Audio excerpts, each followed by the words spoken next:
ابو ہریرہ رضی اللہ عنہ سے روایت ہے کہ رسول اللہ صلی اللہ علیہ وآلہ وسلم نے فرمایا، لذتوں کو توڑنے والی یعنی موت کو کثرت سے یاد کیا کرو۔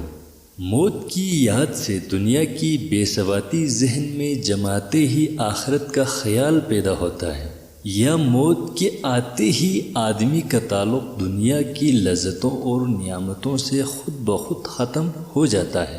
آیت کریمہ کل نفس ذائقۃ الموت، ہر نفس کو موت کا ذائقہ چکھنا ہے۔ موت کی یاد کے نتیجے میں اس در فانی سے بے رغبتی کا شعور و احساس پیدا ہوتا ہے، اور ہر لحظہ باقی رہنے والی آخرت کی طرف توجہ ہو جاتی ہے۔